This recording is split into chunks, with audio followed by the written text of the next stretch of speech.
అదేవిధంగా ఇదే విధంగా పనిచేస్తుందంటే నిర్జలీకరణ కారకం. నిర్జలీకరణ కారకం అంటే నీటిని తొలగించబడే పదార్థము. కాబట్టి గుర్తుపెట్టుకోవాలి, చూడండి ఇదంతా సల్ఫ్యూరిక్ ఆమ్లం దగ్గర గుర్తుపెట్టుకోవాలి. మరి నెక్స్ట్ ఆమ్లం తీసుకున్నట్లయితే ఏంటిదయ్యా అంటే నెంబర్ 5 HCl అండి. HCl. ఈ HCl పేరు ఏమి అంటామంటే హైడ్రోక్లోరిక్ ఆమ్లం అంటాం. హైడ్రోక్లోరిక్ ఆమ్లం అంటాం, చూడండి.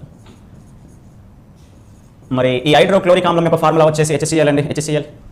మరి హైడ్రోక్లోరిక్ ఆమ్లం తీసుకున్నట్లయితే ఈ విధంగా ఉంటుందండి హైడ్రోక్లోరిక్ ఆమ్లం. మరి దీని యొక్క ఫార్ములా ఇప్పుడే చెప్పాము, HCl అండి. దీనికి రెండు ఇతర పేర్లు ఉన్నాయి. ఒక పేరేమో మ్యూరియాటిక్ ఆమ్లం అంటాం, చూడండి. ఇంకో పేరు ఏం పేరు అంటే స్పిరిట్ ఆఫ్ సాల్ట్స్ అంటాం, చూడండి. స్పిరిట్ ఆఫ్ సాల్ట్స్ అని పిలుస్తూ ఉంటామండి. ఈ రెండు పేర్లతో పిలుస్తూ ఉంటామండి దీన్ని. ఇంకో పాయింట్ గుర్తుపెట్టుకోండి, ఇక్కడ పోయినసారి తెలంగాణ ఎస్ఐ ఎగ్జామ్లో అడిగాడండి. ఇటువైపు 4 పదార్థాలు ఇచ్చాడు, ఇటువైపు 4 పేర్లు ఇచ్చాడు. పేర్లు ఇచ్చి జతపరచండిలో అడిగాడు, ఇది ఇచ్చాడు. ఇటువైపు హైడ్రోక్లోరిక్ ఆమ్లం ఇచ్చాడు, ఇటువైపు మ్యూరియాటిక్ ఆమ్లం ఇచ్చాడు. మిగిలిన 3 వేరే ఉన్నాయన్నమాట. కాబట్టి ఇంపార్టెంట్, ఇదే పేరు అడిగాడు, చూడండి. మ్యూరియాటిక్ ఆమ్లం అంటాం. ఏ ఆమ్లాన్ని అంటే HCl, హైడ్రోక్లోరిక్ ఆమ్లము. సల్ఫ్యూరిక్ ఆమ్లానికి పేరు బాగా గుర్తుపెట్టుకోవాలని చెప్పిన కింగ్ ఆఫ్ కెమికల్స్, రసాయనాల రాజు. మరి HCl యొక్క మేజర్ ఉపయోగం ఏంటంటే రంగులను తయారు చేయడానికి వాడతాం. ఇంకా మందులను తయారు చేయడానికి వాడతామండి. రంగులు, మందుల తయారీలో విరివిగా ఉపయోగిస్తూ ఉంటుంటాం. అదేవిధంగా ప్రయోగశాల కారకంగా కూడా వాడుతూ ఉంటుంటాం. ఇంకో ఉపయోగం కూడా గుర్తుపెట్టుకోవాలి HClది. అప్పుడప్పుడు మన ఇంట్లో వాష్రూమ్లలో టాయిలెట్స్ని కడుగుతూ ఉంటుంటాం. ఆ టాయిలెట్స్ని కడగడానికి ఏం వాడుతుంటామంటే యాసిడ్ అనే పదం వాడుతూ ఉంటాం, లేదా ఆర్పిక్ వాడుతూ ఉంటుంటాం. ఈ ఆర్పిక్ కానీ అవన్నీ కానీ దాంట్లో ఉండబడే యాసిడ్ అంతా కూడా ఏ యాసిడ్ అంటే HCl. అంటే దీని యొక్క ఇంకో ఉపయోగం ఏమిటంటే టాయిలెట్ క్లీనర్గా వాడుతూ ఉంటాము. టాయిలెట్లను శుభ్రపరచడానికి కూడా ఉపయోగిస్తూ ఉంటాం. ఏ ఆమ్లం అంటే HCl. ఈ పేరు ఇంపార్టెంట్ ఇక్కడ. ఇది ఒకటి టాయిలెట్ క్లీనర్గా వాడతారనేది బాగా గుర్తుపెట్టుకోవాలి, చూడండి. మరి నెక్స్ట్ ఆమ్లం తీసుకున్నట్లయితే HNO3 అండి. HNO3. దీని పేరు ఏం పేరు అంటే మనందరికీ తెలుసు, నైట్రిక్ యాసిడ్ అంటాం. దాన్ని తెలుగులో నత్రిక్ ఆమ్లం అంటాం, చూడండి. నత్రిక్ ఆమ్లము అని పిలుస్తూ ఉంటామండి. నైట్రిక్ యాసిడ్ అంటాం, చూడండి. మీరు ఎప్పుడైనా పరిశీలించినట్లయితే లైట్గా బ్రౌన్ కలర్లో కనబడతా ఉంటుందండి, గోధుమ రంగులో కనబడతా ఉంటుందండి. కొంచెం HCl ఏమో లైట్ గ్రీన్ కలర్లో కనబడితే కొంచెం బ్రౌన్గా కనబడతా ఉంటుందండి. మరి దాని యొక్క స్ట్రక్చర్ తీసుకున్నట్లయితే ఈ విధమైన స్ట్రక్చర్ కలిగి ఉంటుంది నైట్రిక్ యాసిడ్. సో ఈ విధంగా కనబడతా ఉంటుందండి. ఈ నత్రిక్ ఆమ్లానికి ఒక పేరు ఉందండి. ఏం పేరు అంటే అక్వాపార్టీస్ అంటామండి. అక్వాపార్టీస్ అనే పేరుతో పిలుస్తూ ఉంటామండి. ఇంతమందుకు మనకి సేమ్ ఇలానే వచ్చింది. అదేమిటా అంటే అక్వారాజియా. ఇదేమో అక్వాపార్టీస్. కాబట్టి రాజియా కాదనమాట, పార్టీస్. అది వేరు, ఇది వేరు. ఇదేమో అక్వాపార్టీస్. మరి నత్రిక్ ఆమ్లం యొక్క మేజర్ ఉపయోగాలు ఒక 2 గుర్తుపెట్టుకోండి చాలు. మరి నత్రిక్ ఆమ్లం యొక్క మేజర్ ఉపయోగం ఏంటంటే ఒకటి ఏంటంటే ఎరువులను తయారు చేయడానికి వాడతామండి. ఫెర్టిలైజర్స్ని తయారు చేయడానికి వాడుతూ ఉంటాము. ఫర్ ఎగ్జాంపుల్ మన పొలాల్లో చల్లుతూ ఉంటారు DAP, MAP, TAP అని, యూరియా అని. మరి అటువంటి ఫెర్టిలైజర్స్ని తయారు చేయడానికి ఉపయోగిస్తూ ఉంటుంటామండి. ఎరువులను తయారు చేయడానికి వాడుతూ ఉంటుంటాం. ఇంకా ఇంకొక మేజర్ ఉపయోగం తీసుకున్నట్లయితే ఏంటిది అంటే అప్పుడప్పుడు మనం వింటూ ఉంటుంటాం, ఆ జార్ఖండ్, ఛత్తీస్గఢ్ రాష్ట్రంలో నక్సలైట్లు పోలీసు వాహనాలని పేల్చారు అంటుంటారు. డైనమైట్, TNT, RDX ఇవన్నీ ప్రేలుడు పదార్థం. అటువంటి ప్రేలుడు పదార్థాలను కూడా తయారు చేయడానికి, ఎక్స్ప్లోజివ్స్ను ప్రిపేర్ చేయడానికి కూడా ఉపయోగిస్తూ ఉంటుంటాము. ఏ ఆమ్లాన్ని అంటే నత్రిక్ ఆమ్లాన్ని గుర్తుపెట్టుకోవాలి. నత్రిక్ ఆమ్లం యొక్క ఫార్ములా HNO3. దాని యొక్క మరొక పేరు అక్వాపార్టీస్. ఉపయోగాలు ఏంటివి అంటే ఒకటి ఎరువులను తయారు చేయడానికి, ఇంకోటి ప్రేలుడు పదార్థాలను తయారు చేయడానికి ఉపయోగిస్తూ ఉన్నారు. మరి ఇంతకుముందు మనకు వచ్చింది HNO3 మరియు HCl అంటే హైడ్రోక్లోరిక్ ఆమ్లం. HNO3 ఏమో 1%, హైడ్రోక్లోరిక్ ఆమ్లం ఏమో 3%. గల నిష్పత్తిని మనం ఏమన్నామంటే అక్వారాజియా అన్నాం, లేదా ద్రవరాజియా అన్నాం, లేదా రాయల్ వాటర్ అన్నాం. మరి ఈ అక్వారాజియాన్ని దేనికి ఉపయోగిస్తాం, ద్రవరాజియాన్ని దేనికి ఉపయోగిస్తామంటే స్వర్ణకారులు బంగారం, ప్లాటినం వంటి లోహాలను ఏం చేయడానికి అంటే కరిగించడానికి ఉపయోగించరు. ఆల్రెడీ దీనిపైన క్వశ్చన్ కూడా అడిగిందని చెప్పిన, తెలంగాణ ఎస్ఐలో క్వశ్చన్ కూడా అడిగిందని చెప్పి, ఏపీ గ్రూప్ 2లో కూడా క్వశ్చన్ అడిగింది. స్వర్ణకారులు బంగారాన్ని కరిగించడానికి ఉపయోగించబడే మిశ్రమం పేరు క్రిందివానిలో అని అడిగాడు. తెలంగాణ ఎస్ఐలేమో బంగారం, ప్లాటినం వంటి లోహాలను కరిగించడానికి ఉపయోగించబడే రాయల్ వాటర్లో ఉండబడే రసాయనాలు ఏంటివి అని అడిగాడు. ఏంటివి అంటే ఈ 2. ఎంత పర్సెంటేజ్ గుర్తుపెట్టుకోవాలి? 1%, ఒక భాగం ఏమో HNO3, 3 భాగాలు HCl. ఒకవేళ 3:1 అనుకో, ఫస్ట్ HCl చెప్పాలి, తర్వాత HNO3 చెప్పాలి. ఇది నత్రిక్ ఆమ్లం తీసుకున్నట్లయితే, ఇది నత్రిక్ ఆమ్లం, చూడండి. మరి సో ఇవన్నీ ఏంటివి అంటే కొన్ని ఆమ్లాలు తీసుకున్నట్లయితే, కాబట్టి 6:1 ఏమిటి అంటే ఇప్పుడే నేర్చుకున్నాం HNO3 నత్రిక్ ఆమ్లం, చూడండి. కాబట్టి గుర్తుపెట్టుకోవాలి, ఇవన్నీ ఏంటివి అంటే ఆమ్లాలు, వాటి ఫార్ములాలు, వాటి యొక్క ఉపయోగాలు. అంతకుముందు మనం నేర్చుకున్నాం ఫస్ట్ది ఎసిటిక్ ఆమ్లము. ఫార్ములా వచ్చేసి CH3COH. దీని మేజర్ ఉపయోగం ఒకటి చెప్పాం, పచ్చలను నిల్వ చేయడానికి వాడతామని చెప్పినాం. ఇంకోటి మాంసాన్ని శుద్ధి చేయడానికి కూడా ఉపయోగిస్తారని చెప్పినాం ఎసిటిక్ ఆమ్లం. బోరిక్ ఆమ్లం ఏమో క్యారెన్స్ పౌడర్గా వాడుతున్నాం, కంటికి యాంటీసెప్టిక్గా వాడుతున్నాం, బియ్యం స్టోరేజ్ చేయడానికి ఉపయోగిస్తున్నాం. హైడ్రోజన్ పెరాక్సైడ్ని గాయాలను శుద్ధి చేయడానికి వాడుతున్నాము. రాకెట్లో ఇంధనం మండడానికి ఆక్సిడైజర్గా వాడుతున్నాం. జుట్టు యొక్క రంగును మార్చడానికి వాడుతున్నాం. లెడ్ చిత్రాలను శుభ్రపరచడానికి ఉపయోగిస్తున్నాం. ఎవరినంటే హైడ్రోజన్ పెరాక్సైడ్. సల్ఫ్యూరిక్ ఆమ్లం తీసుకున్నట్లయితే వాహనాల బ్యాటరీలలో వాడుతున్నాం, డిటర్జెంట్లు, రంగుల తయారీలో ఉపయోగిస్తున్నాం, సింథటిక్ ఫైబర్స్, ఎరువులను తయారు చేయడానికి ఉపయోగిస్తున్నాం. దీని నిర్జలీకరణ కారకంగా ఉపయోగిస్తారని చెప్పాను. HCl హైడ్రోక్లోరిక్ ఆమ్లం మేజర్ ఉపయోగం ఏంటిది అంటే టాయిలెట్ క్లీనర్గా వాడుతున్నాం, రంగులు మందుల తయారీలో కూడా వాడుతున్నాం. నత్రిక్ ఆమ్లం యొక్క మేజర్ ఉపయోగం ఏంటిది అంటే ఎరువులను తయారు చేయడానికి ఒకటి. నెక్స్ట్ వన్ తీసుకున్నట్లయితే ప్రేలుడు పదార్థాలను తయారు చేయడానికి వాడుతున్నాం చూడండి. మరి నెక్స్ట్ వన్ తీసుకున్నట్లయితే ఏంటిది అంటే ఆమ్లాలు, అవి లభించబడే పదార్థాలు చూడండి. ఆమ్లము అవి లభించబడే పదార్థము ఎక్కడ లభిస్తున్నావు అనేది కావాలండి. మరి ఒకటి ఆమ్లం, ఇంకోటి ఏంటిదయ్యా అంటే లభించబడే పదార్థము. మరి ఇక్కడ తీసుకున్నట్లయితే ఏంటిదయ్యా అంటే మొదటి ఆమ్లం ఏమిటయ్యా అంటే మన ఇంట్లో పచ్చళ్ళను తయారు చేయడానికి, పచ్చళ్ళు ఎక్కువ కాలం నిల్వ ఉండాలంటే ఒక రసాయనాన్ని కలుపుతారని చెప్పినాము. ఏ రసాయనాన్ని అంటే ఎసిటిక్ ఆమ్లాన్ని. కాబట్టి ఎసిటిక్ ఆమ్లాన్ని మనం ఎక్కడ వాడుతున్నామంటే మన ఇంట్లో వాడుతున్నాము. కాబట్టి గుర్తు రావాలి. ఇల్లు ఇంగ్లీష్లో హౌస్ అంటాం, అదే హిందీలో ఏమంటామంటే గర్ అంటాము. కాబట్టి గర్లో ఉపయోగించే ఆమ్లం ఎసిటిక్ ఆమ్లం. ఎవరి గర్ అంటే మీ గరో నా గరో కాదనమాట, వెనిగర్ అన్నమాట. చూడండి, వెనిగర్. కాబట్టి ఈ వెనిగర్లో ఉండబడే ఆమ్లము ఏమిటయా అంటే ఎసిటిక్ ఆమ్లము. కాబట్టి గుర్తు రావాలి, ఇంపార్టెంట్. చూడండి, ఇదివరకు అడిగిన క్వశ్చన్ చూడండి. వెనిగర్లో ఉండబడే ఆమ్లము క్రింది వానిలో అని అడిగాడు. చూడండి, ఈ ఆమ్లం అంటే ఎసిటిక్ ఆమ్లము. మరి నెక్స్ట్ తీసుకున్నట్లయితే మరి చీమలండి. మరి చీమల నుండి ఒక రసాయన పదార్థాన్ని తయారు చేశారండి శాస్త్రవేత్తలు. మరి ఆ తయారు చేసిన పదార్థం అనేది ఏ స్వభావాన్ని కలిగి ఉంది అంటే ఆమ్ల స్వభావాన్ని కలిగి ఉంది. మరి ఎక్కడి నుంచి తయారు చేశారు? చీమల నుంచి తయారు చేశారు.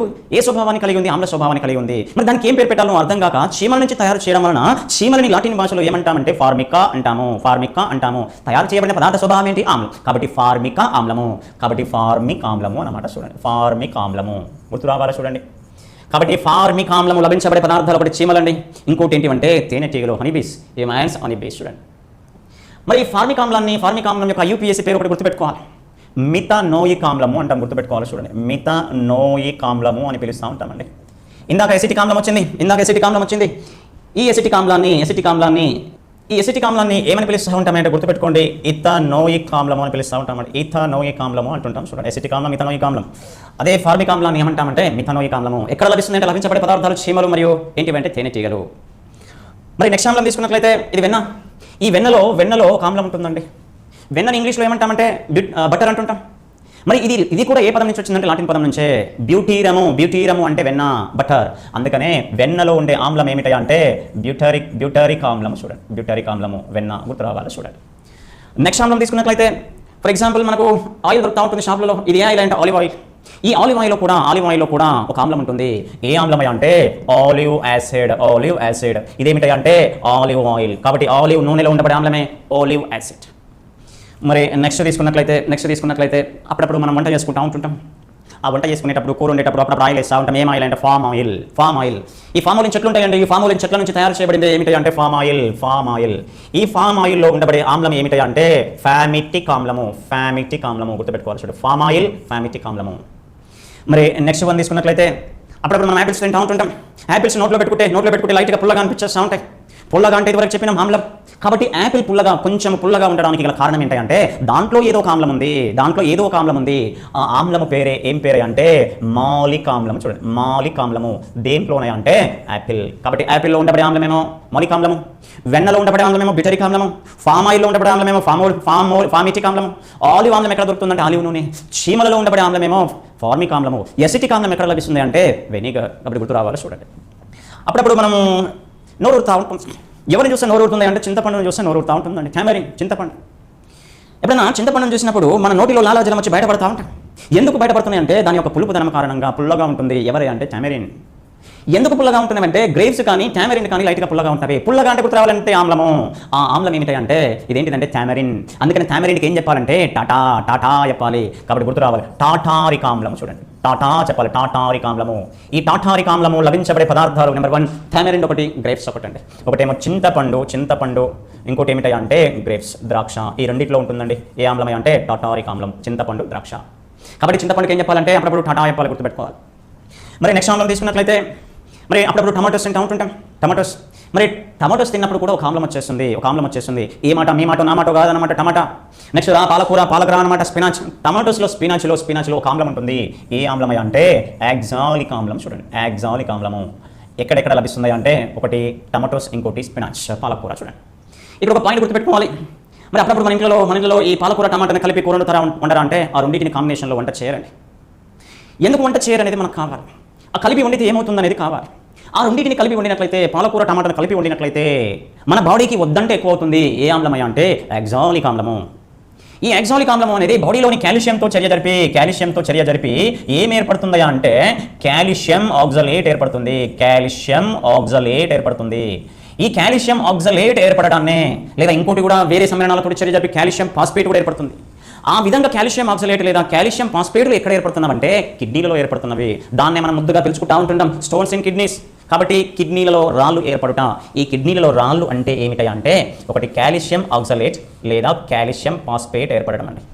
అందుకని ఈ రెండింటిని కాంబినేషన్లో ఎక్కువగా తినకూడదు. ఎవరెవరైనా అంటే పాలకూరని టమాటాని, ఈ టమాటాని పాలకూరని ఎక్కువగా తింటే నీ బాడీకి వద్దంటే ఎక్కువ అవుతుంది. ఏదంటే ఆక్సాలిక్ ఆమ్లము. అదే విధంగా మారుతుందంటే కాల్షియం ఆక్సలేట్గా. అది ఎక్కడ ఏర్పడుతుందంటే కిడ్నీలుగా. దాన్ని మనం ఏం పిలుచుకుంటున్నామంటే రాళ్ళు ఏర్పడుట అంటుంటాం. చూడండి, కాబట్టి గుర్తుపెట్టుకోవాలి. చూడండి, కాబట్టి టమాటా పాలకూరలో ఉండబడే ఆమ్లం ఏమిటంటే యాక్సాలిక్ ఆమ్లము. మరి యాక్సాలిక్ ఆమ్లం వచ్చింది కాబట్టి ఇంకోటి గుర్తుపెట్టుకోవాలి, అమైనో ఆమ్లాలు. ఈ అమైనో ఆమ్లాలు ఎక్కువగా దేంట్లో ఉంటాయి అంటే ప్రోటీన్స్లో ఉంటాయి. ఇవన్నీ ప్రోటీన్స్కే ఉదాహరణ అండి, ప్రోటీన్లలో ఉంటాయి. ఇంకా ఎగ్జాంపుల్ తీసుకున్నట్లయితే మన నెయిల్స్లో కూడా ఒక ప్రోటీన్ ఉంటుంది. నెయిల్స్ మన ఎయిర్లో ప్రోటీన్ ఉంటుందండి, కెరటిన్ అనే ప్రోటీన్ ఉంటుంది. మన చర్మంలో కూడా ఒక ప్రోటీన్ ఉంటుంది, మెలనిన్. రక్తంలో కూడా ఒక ప్రోటీన్ ఉంటుంది, రక్తంలో హిమోగ్లోబిన్. మరి పాలలో కూడా ఒక ప్రోటీన్ ఉంటుంది, కేసిన్. గుర్తుపెట్టుకోవాలి. ఈ ప్రోటీన్లన్నిటిలో కూడా ఉండే ఆమ్లాలు ఏంటివి అంటే అమైనో ఆమ్లాలు, అమైనో యాసిడ్స్, అమైనో ఆమ్లం అంట. మరి నెక్స్ట్ తీసుకున్నట్లయితే లాక్టిక్ ఆమ్లం అంటే ఈ లాక్టిక్ ఆమ్లం ఎక్కువగా లభించబడే పదార్థం అందరూ చెప్తా ఉంటుంటారు, పాలు అని చెప్తుంటారు. కానీ పాలు మేజర్ ప్రయారిటీ ఇవ్వకూడదు. ఏం ప్రయారిటీ ఇవ్వాలంటే ఫస్ట్ పెరుగు, తర్వాత బటర్ మిల్క్, మజ్జిగ. అప్పుడు ఏం ప్రయారిటీ ఇవ్వాలంటే పాలకు ప్రయారిటీ ఇవ్వాలి.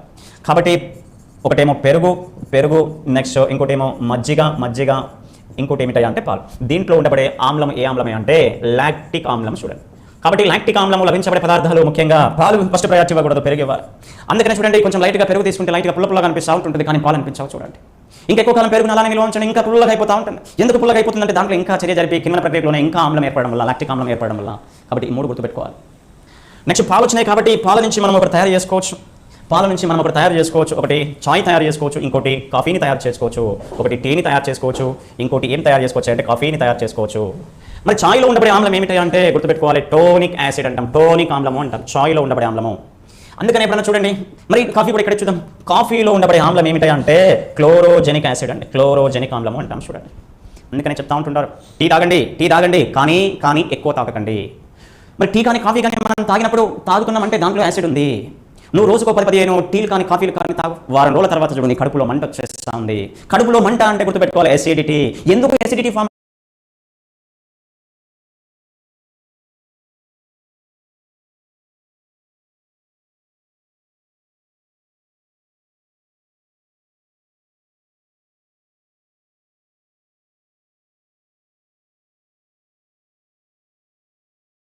ఆల్రెడీ నీ కడుపులో యాసిడ్ ఉంది.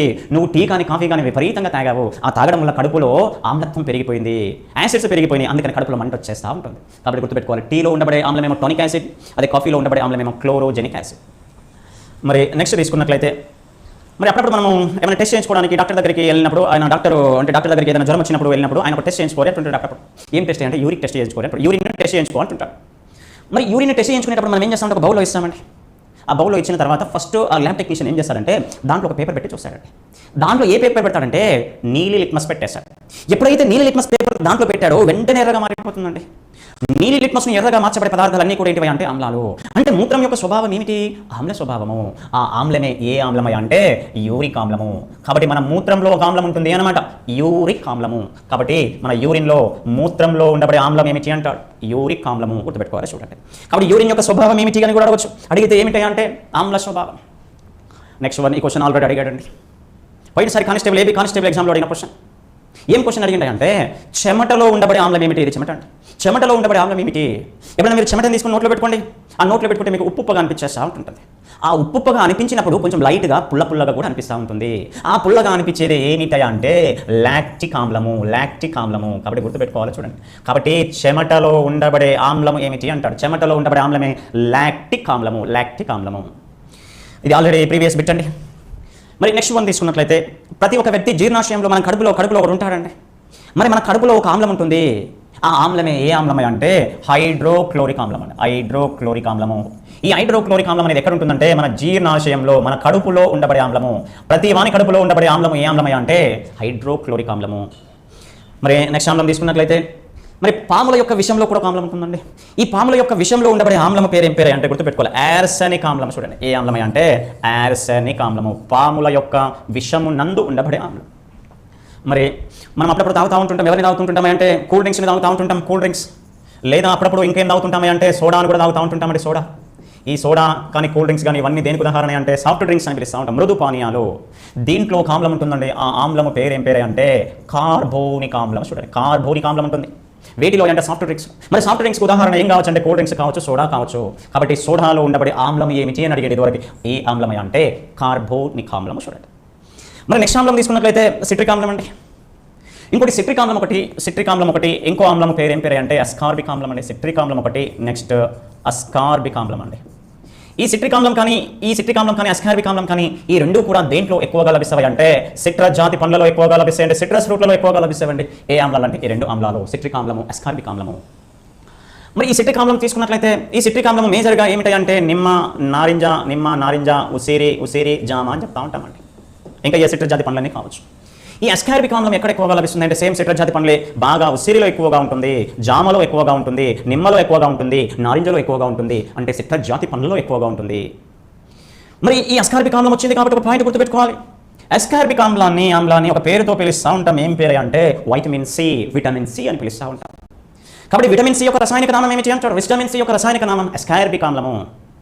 మరి విటమిన్ సి లభించబడే పదార్థాలు ఏంటి అంటారు? సిట్రస్ జాతి పండ్లు.